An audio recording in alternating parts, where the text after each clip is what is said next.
Welcome to this edition of On Politics. I'm Dr. Eric Morrow at Tarleton State University, and we're glad you're joining us here today on KTRL 90.5 FM. We stream online at this time as well at tarletonradio.com. And as always, if you would like to listen to this show or previous shows after they air, you can check us out on SoundCloud or download where you get your podcast. We also post related articles and information on the show each week on Facebook. That's On Politics with Eric Morrow. This week we are pleased to have with us Dr. Christian Van Gorder, an associate professor of religion at Baylor University, to focus on the conflict between the Israelis and Palestinians, of course, which has flared up in recent weeks and always presents challenges in terms of understanding the background to this conflict, how these things start, especially after we've had a significant period of time here without this kind of conflict. And so we want to welcome him to the show. Dr. Van Gorder has his PhD in Islam and Christianity from Queen's University of Belfast, Ireland, and his MA in World Religions from Asbury Theological Seminary.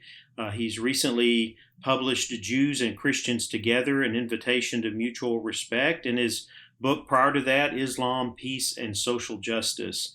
So we're glad to have him on the show. He is not only a professor and an academic researcher in these areas, but he's traveled in many parts of the world and seen some of these challenges firsthand and reflected on them, taught about them, and spoken about them in many different contexts. So Dr. Van Gorder, we are glad to have you with us today on Politics. Nice to be with you, Eric.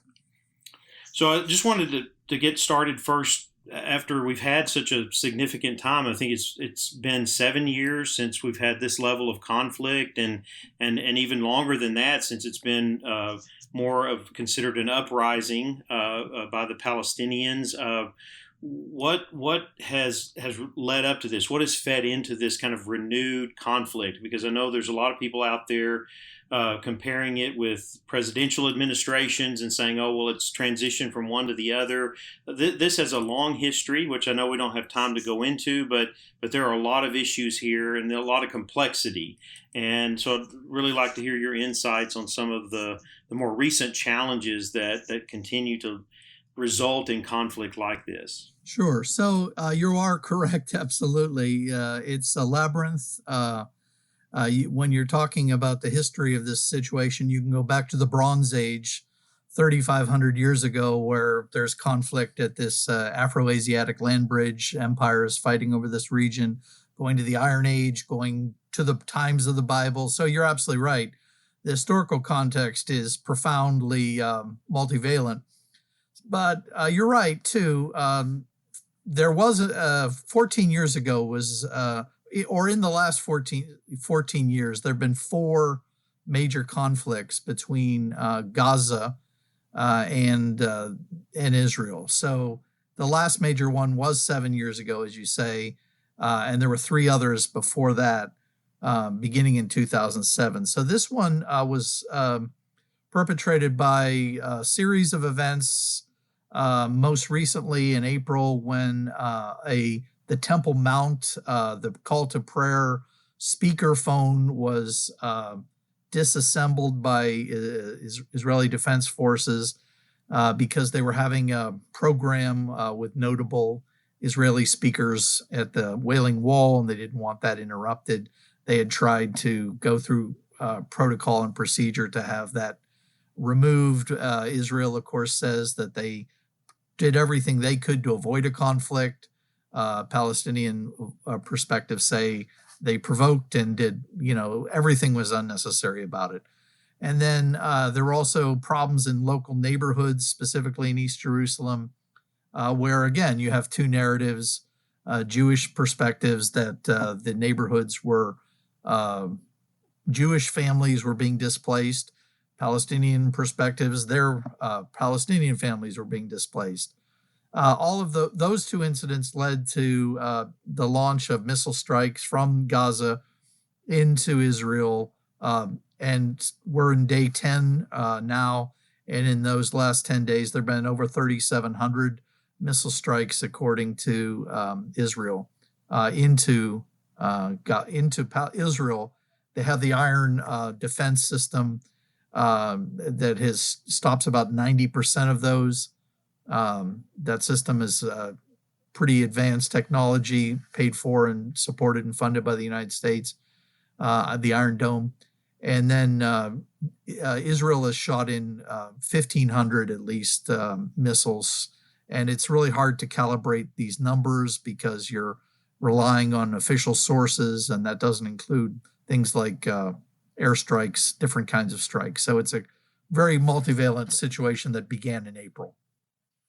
When we look at this current conflict in the long history of this and the challenges that it has presented both to Palestinians and to Israelis, are there new aspects to this compared to issues of property and land ownership going way back to occupation to pressures on both sides to try to assert their identity or presence in terms of the political and economic goals that they have.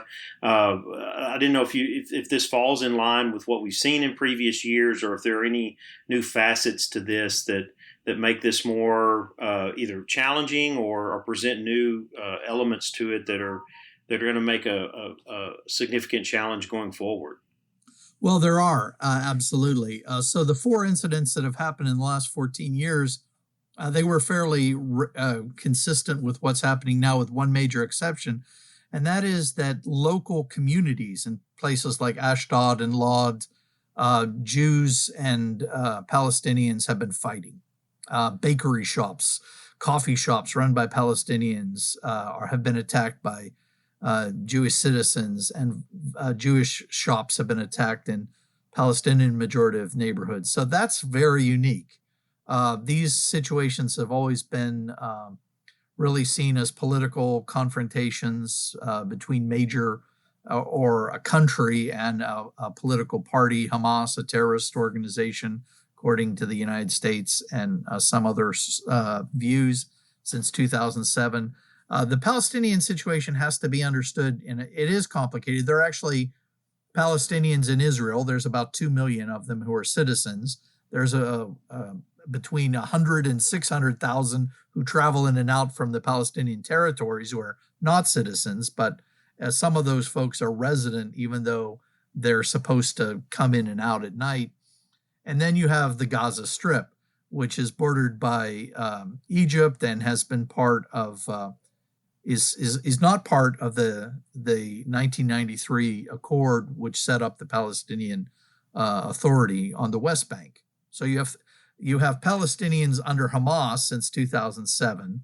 You have Palestinians in Israel, and you have Palestinians in the Palestinian Authority, over 5 million of them in that space.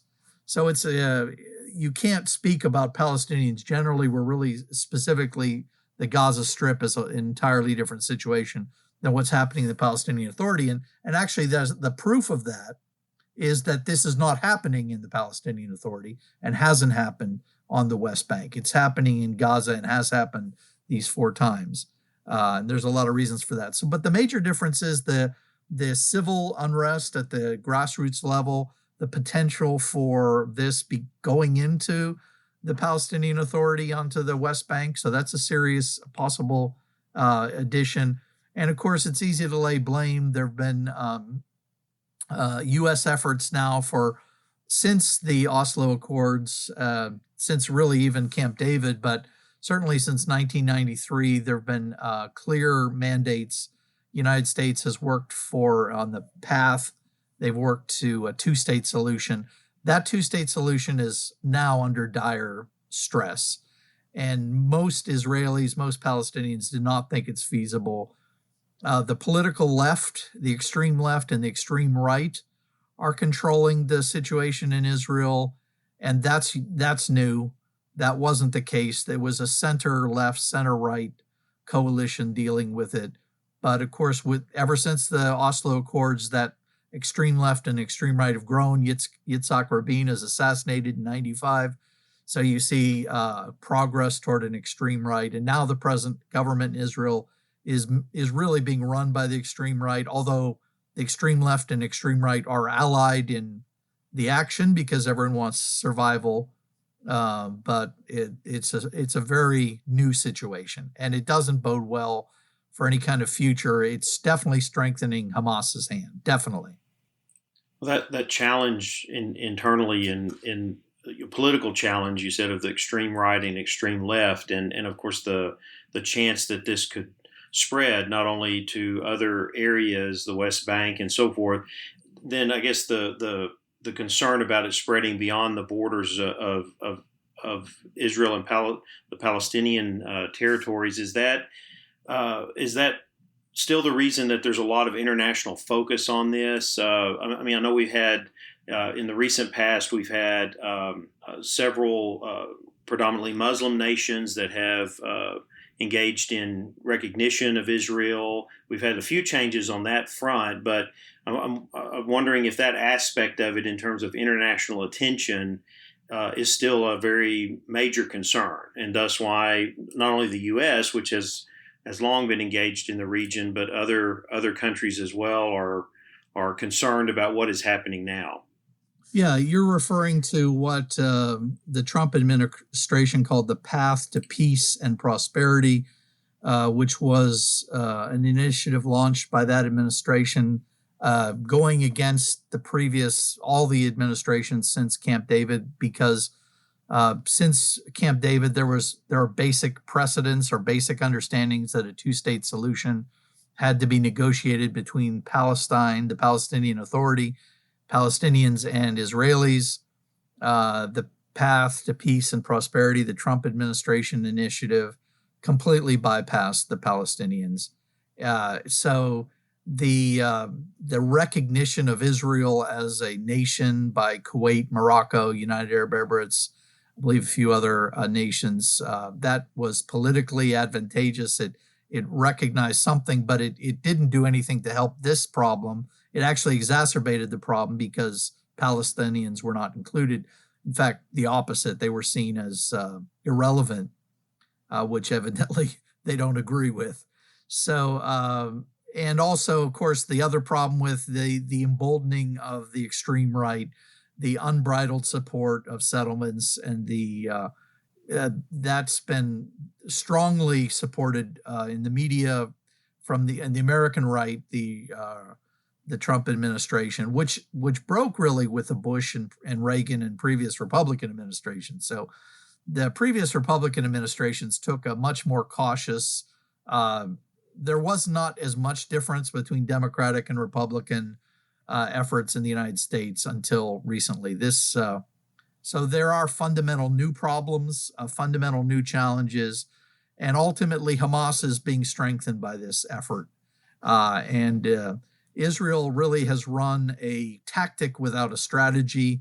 They're actually, in the long run, they may actually be weakening their own case in the international media. And of course, international media, that's a snake pit as well, because there's all kinds of biased reporting, sensational reporting, this focus and fixation on children, which is true and it's tragic. There have been over 250 deaths in Palestine. Over 60 or 70 of them are children.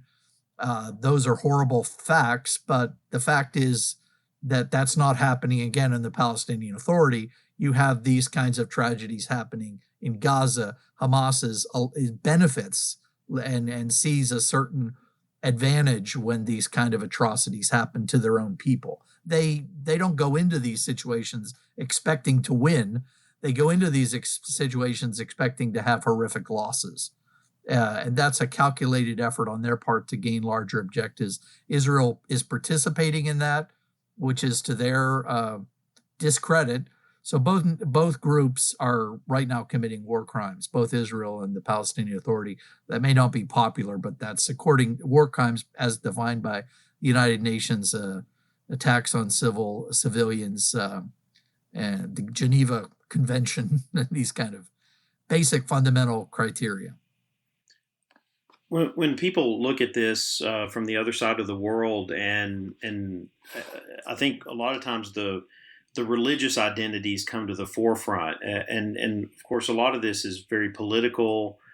very, very complex as we're seeing. But there is a religious aspect to this, maybe not as in the way that we understand it here, because we tend to kind of separate those things at times in our country and our identity, or to view these conflicts, especially in that part of the world, in religious terms. I mean, what started this with the Temple Mount and with going into the mosque and so on, all of that has those religious elements to it. But I was wondering if you could help us give a little bit of understanding of how of the religious component to this, because a lot of politics, as we said, in terms of positioning locally in terms of power, but also on the world scene, but religious identity, religious symbolism, there's so much of that wrapped into this as well.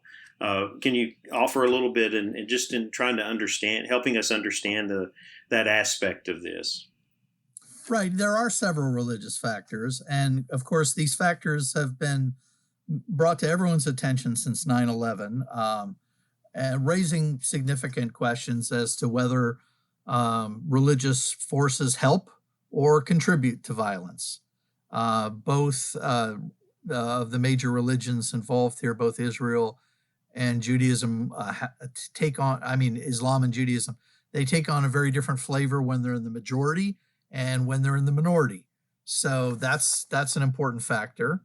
And there are other religious factors such as in the conflict, this sanctity of holy sites, which you mentioned, the importance for Israel of a narrative of that 20% on the extreme right who say this is, God ordained, 20% of Jews on the extreme left that don't have that, and the middle 60% are really just about survival and providing a safe haven for the Jewish people after 2 millennia of persecution.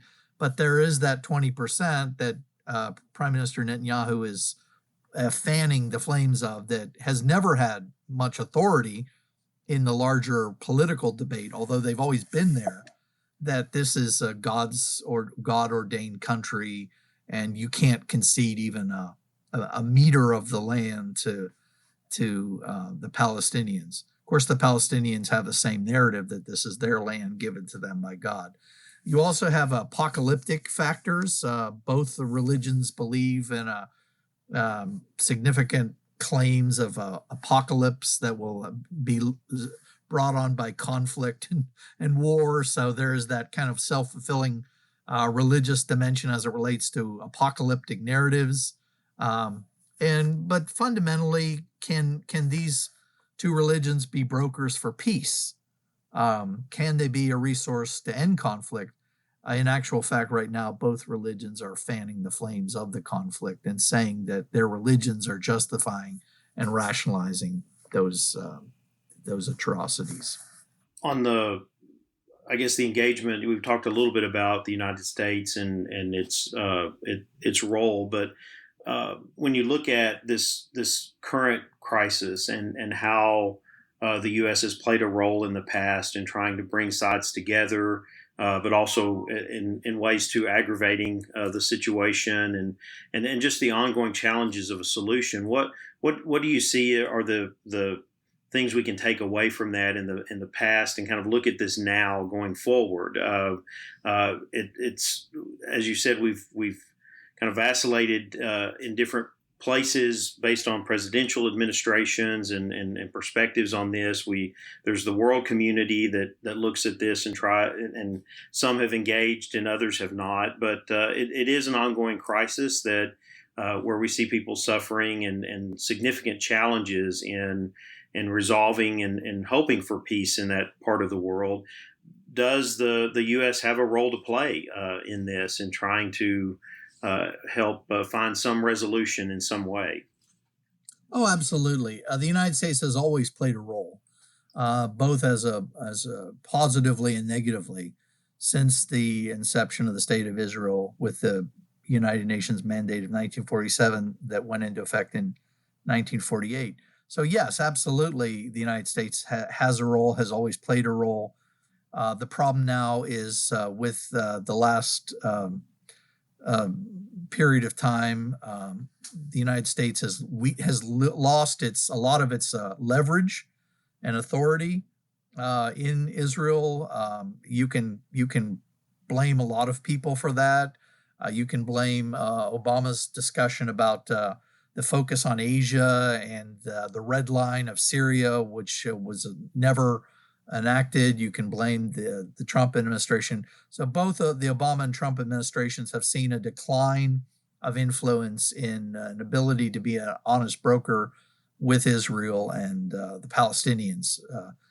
So yes, the long-term solutions and the short-term solutions are different. I think right now what we need to focus on are short-term solutions. I think within the next few days or imminently, and maybe by the time this airs, there'll already be some kind of ceasefire agreement. I think that's imminent. I think that's in everyone's interest. That's certainly Hamas and Israel have both proved their point.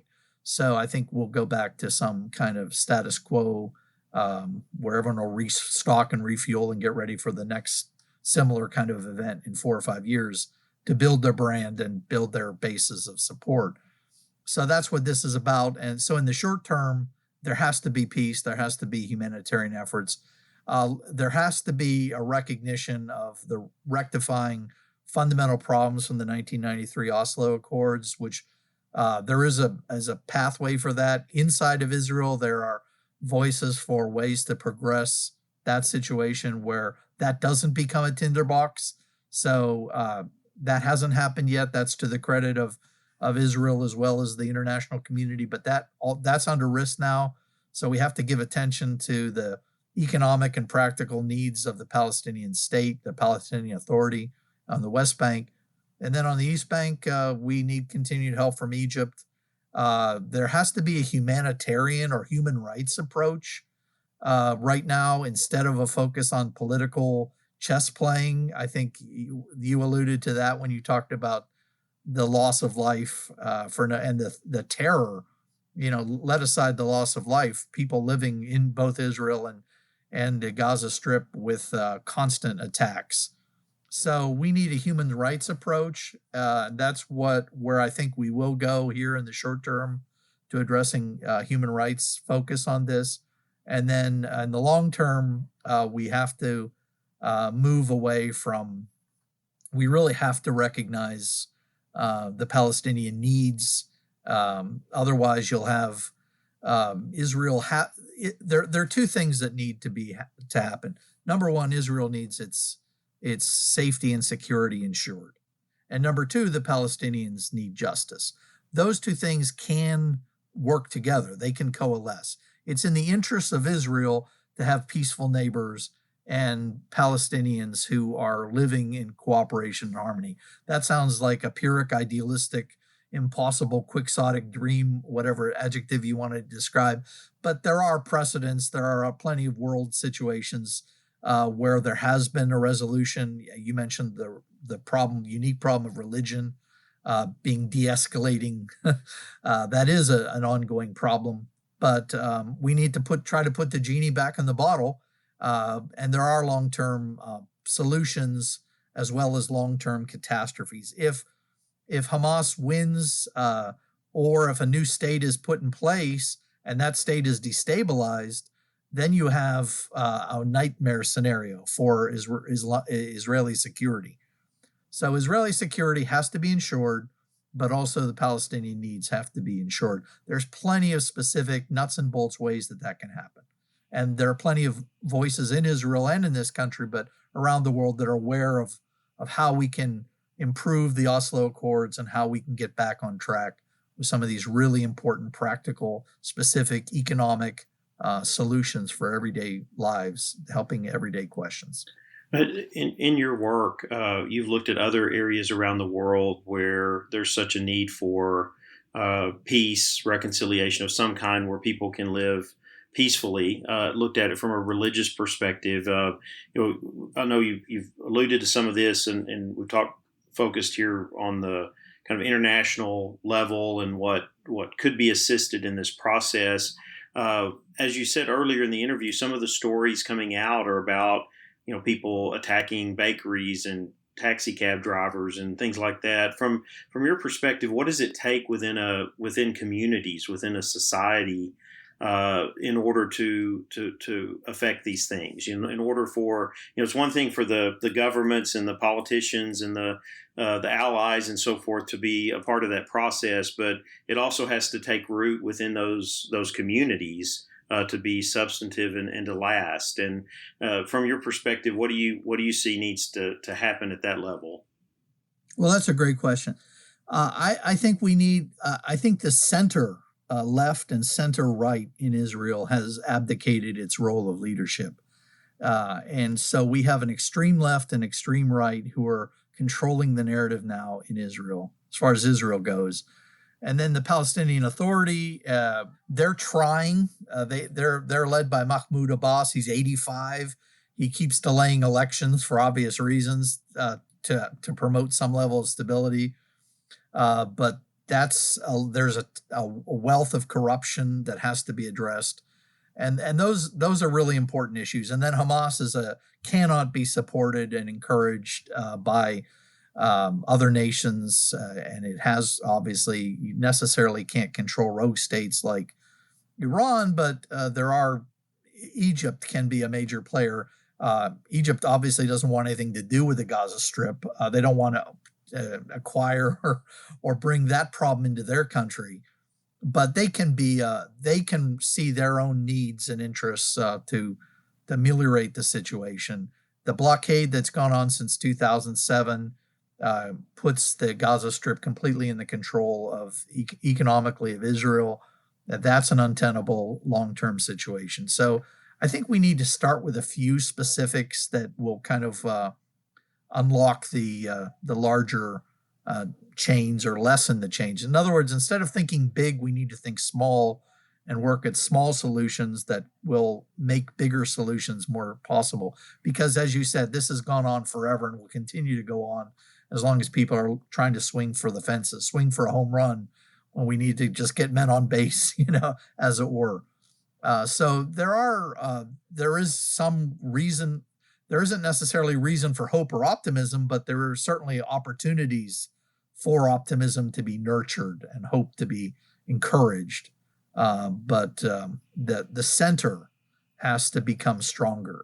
Extremists on both sides are too predominant, and the extremists need to be checked by the international community and by voters in Israel, and perhaps also, if there are such eventually elections, some kind of representative authorities in Palestine, or at least influences from Jordan and Egypt and other neighboring nations to promote more democracy in the region.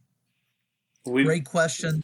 Tough answer. I think we've solved all the problems of the Middle East in 30 minutes. Yes. So we can We've tried to do that. I want to thank you, Dr. Van Gorder, for joining us today. It's Dr. Chris Van Gorder from Baylor University, Associate Professor of Religion. And if you missed any part of that interview, you can catch it on SoundCloud after the show airs. And again, we want to thank you for joining us and digging into what is a very challenging, complex issue that we will hope for some progress to be made in the near future, with seeing some resolution and focusing on lives, the quality of life of people, but also trying to find some long-standing peace that can be achieved in that part of the world. So thank you for joining us today. Thanks, Eric. All the best. We will take a quick commercial break, and then we will be back with more on politics.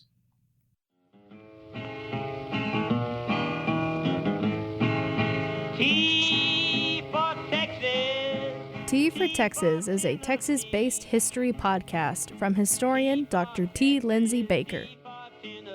Find a new episode every Thursday morning wherever you get your podcasts.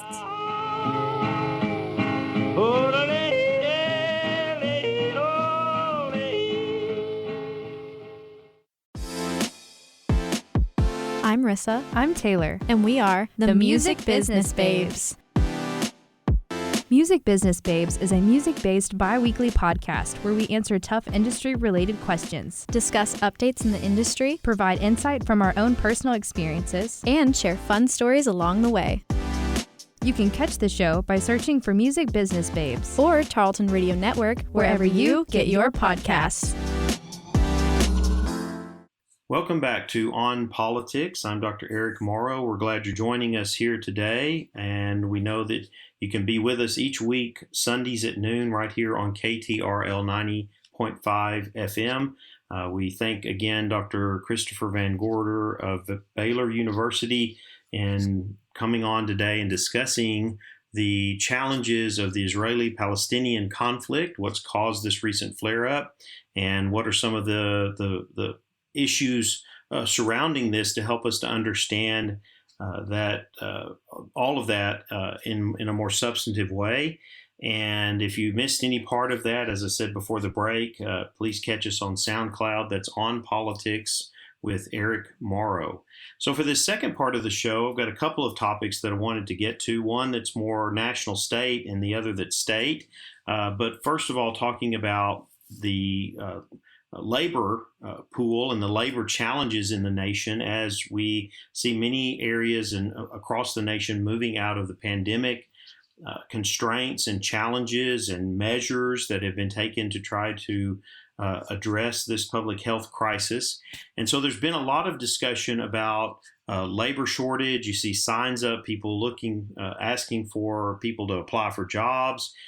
Some blame that on the benefits that have been provided at the federal and state level to those that are unemployed. Others blame it on the pandemic and concerns over health. Others blame it on shifts in supply and demand in labor markets. Really, if you read the literature out there, it's all of the above. There are a lot of challenges that have impacted the labor market. And a couple of things that I wanted to point out. One is an article that I have posted on the Facebook page that was in the New York Times this past week called The Myth of Labor Shortages. So I encourage you to go and read that full article.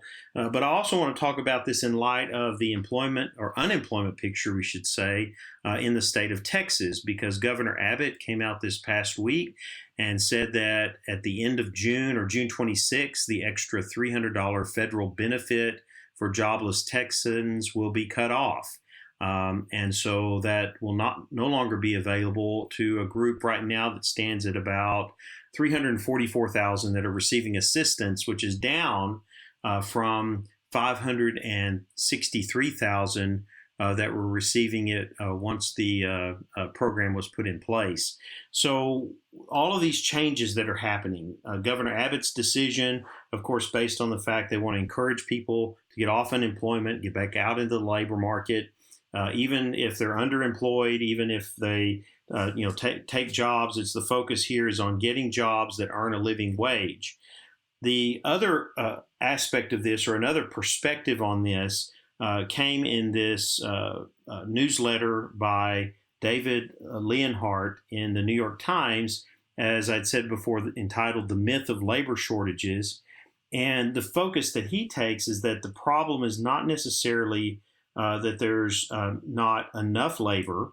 It's the issue here in terms of a capitalist system that is willing to adjust and adapt, so that if there is a labor shortage, then the focus should be placed on paying higher wages to attract people into those jobs. And I think that is part of the issue. I think that combined with people needing incentives, okay, you're no longer going to get this benefit.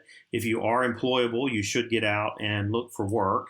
But on the other side of it, it's also what those jobs are paying, what wages that provides. And one of the things that he points out in this article, and we've given some attention to this in the show before, is that wages are historically low. When you look comparatively over the last few decades, and what you see is that every income group, wages have grown very slowly. They've not grown as quickly as they had in the middle part of the 20th century.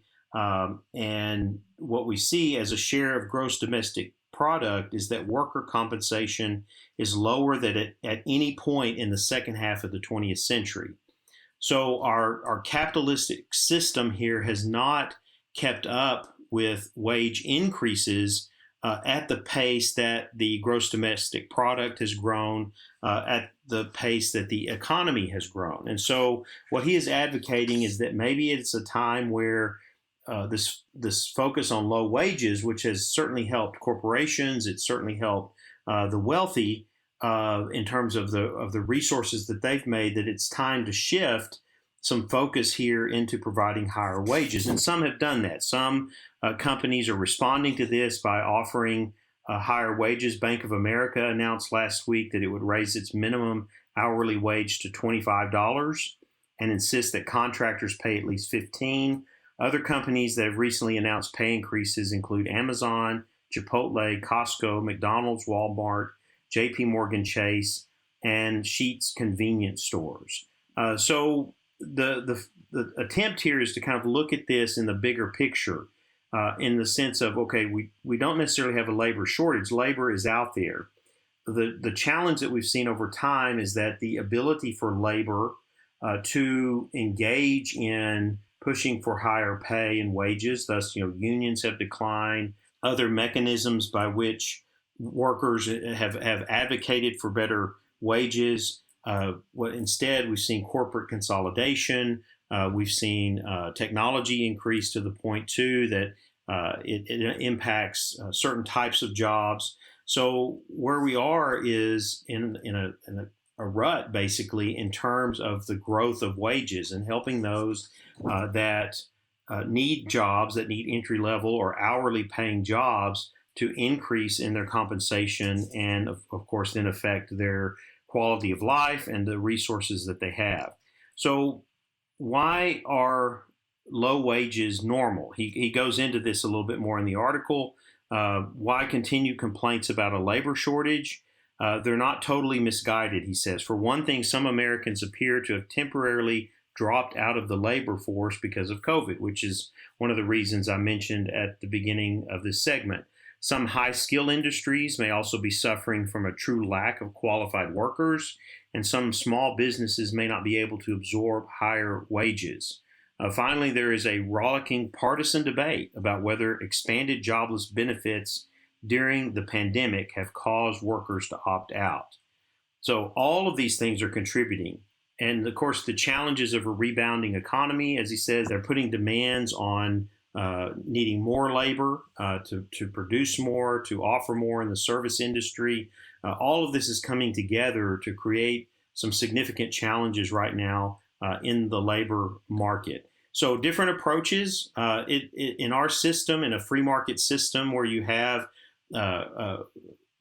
businesses that are able to work in that market and watch their costs and expenses and control labor in that way, where you have a government that is there to provide assistance when there are tremendous structural challenges or pressures on that economy that are affecting the well-being and the earning potential of people within that society. It creates a challenge here. In what direction do we go? And where do we find the balance, which is always going to be a significant challenge here. But one of the things that he's pointing to that may correct this, and we may see it happen in certain segments. I think we'll see that happen in a lot of areas where labor shortages may be because of either the pandemic, because of economic challenges, because of the programs that have been put into place. We may see wages adjusted up just to attract people to those jobs. We're not seeing it the other way, where there's groups of people demanding higher wages in order to go back to work. It's actually the opposite of that, is that we have a economy that's on the rebound, and there's a need for workers. There's a need for people to be into jobs, and thus wages may be a way of drawing them back into the workforce. In Texas, what we've seen is our unemployment rate, which was at over 12%, almost 13% at one time, has now dropped to 6.9%. That's getting closer to that low in May 2019, before the pandemic, of 3.4%. That was a significant mark in terms of the unemployment rate in Texas. And we see the economy rebounding. And of course, Governor Abbott acting in that way to to remove these benefits, these federal insurance benefits, to try to encourage people back into the workforce as the Texas economy, and of course its population growth, fueling that, as well as many other elements to get things back on track. So that article, The Myth of Labor Shortages, it's an interesting read. It gets a little bit into the economics of all this that I think it's important for you to look at and try to understand what's happening as we move post-pandemic, as we move past some of the economic challenges that we've seen over the past year. In the final segment, I want to focus on an issue that is very persistent, at least in Texas and in the legislature, and that is one of abortion. This is a topic that I do not think we've covered on the show before, but in light of Governor Abbott signing into law one of the nation's strictest abortion measures this past week, I think it's important that we give it a little bit of attention. I've always used this issue in my government classes as one of those very challenging social issues that is very difficult to resolve, because we have, since Roe v. Wade, a significant amount of challenges in terms of legislatures, the federal government, federal programs, the federal judiciary, the Supreme Court, all of this weighing in on different facets of the issue of abortion, and thus Texas always having been a state that continues to push for more restrictions. And of course, this is one of the most restrictive measures that bans an abortion procedure as early as 6 weeks into a pregnancy. This was signed by Governor Abbott with a statement this past week. Our Creator endowed us with the right to life, and yet millions of children lose their right to life every year because of abortion. In stating, he said, the legislature worked together on a bipartisan basis to pass a bill that I'm about to sign that ensures that the life of every unborn child who has a heartbeat will be saved from the ravages of abortion. Now, this comes at a time when the Supreme Court is already taking up an abortion case in this session. It's a case on a Mississippi law that would ban most abortions after 15 weeks. And of course, this looks to maybe set the tone of where we're going in the months and years ahead related to the abortion issue. And there may be a challenge here in looking at the Supreme Court, the possibility of overruling Roe v. Wade. And so this really kind of sets the stage for significant debate, conflict within government, in society as well, over the issue of abortion.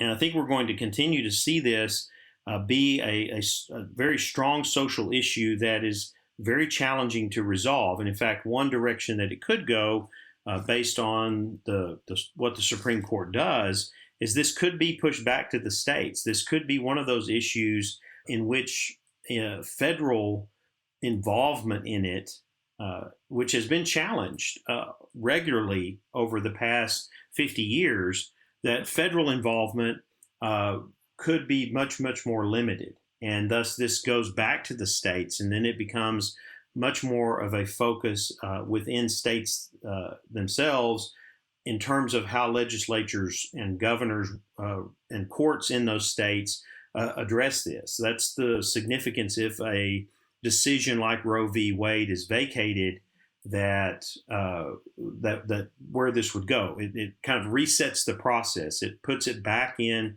to states. They can set their laws. Those laws can then be looked at within the be challenged then within the court system, and can make their way up to the Supreme Court if this court is even open to looking at states' decisions on this issue, which I would think they may be in some cases, but we could be looking at a very new era here in the way that we deal with abortion and abortion restrictions within this country.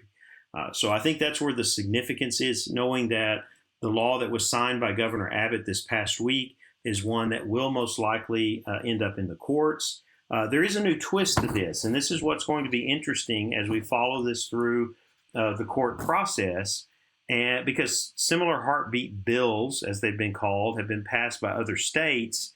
and held up in the courts. But this is different because instead of having the government enforce the law, what the bill does in Texas is it turns the reins over to private citizens who are empowered to sue abortion providers or anyone who helps someone get an abortion after a fetal heartbeat has been detected.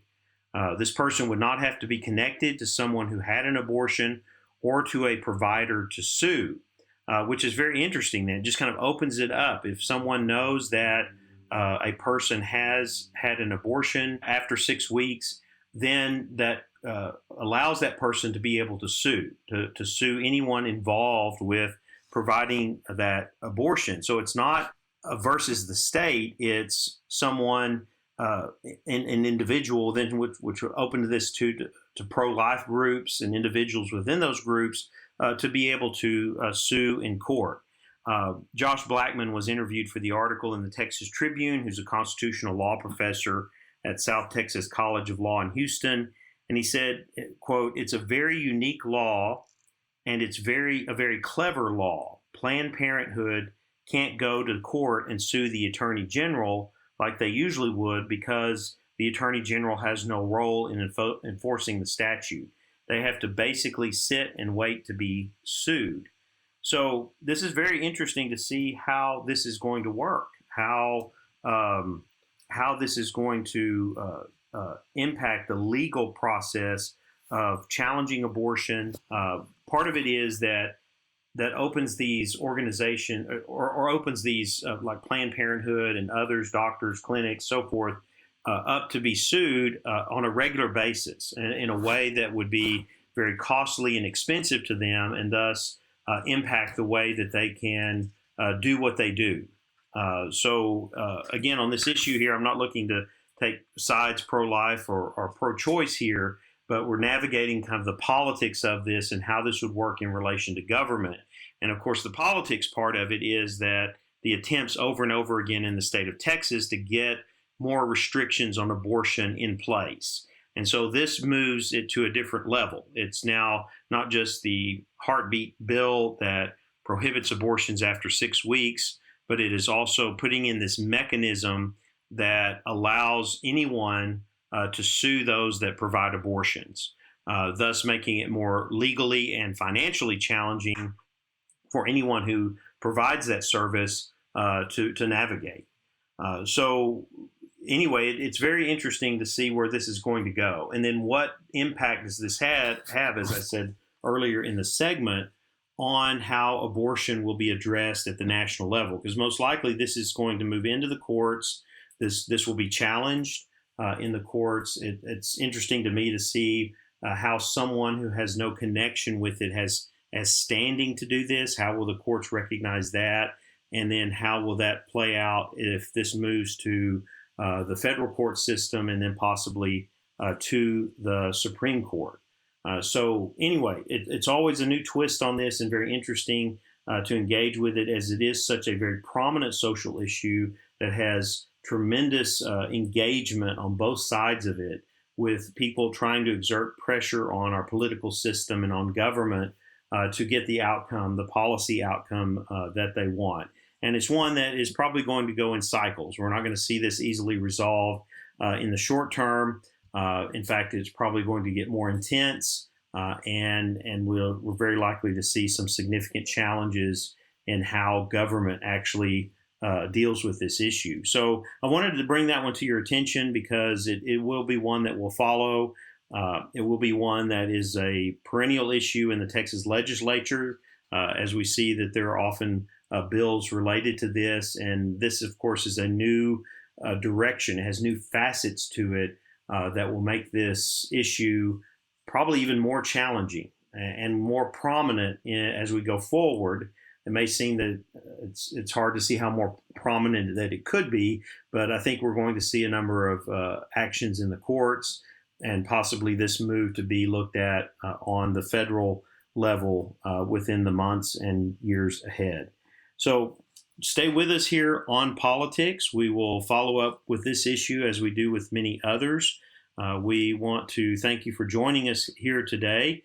The interview with Dr. Van Gorder was very engaging, and I follow up with that by just encouraging people to stay aware of these international issues, of which the U.S. has had a prominent role, but also a role that will continue in the future if there is to be some lasting resolution.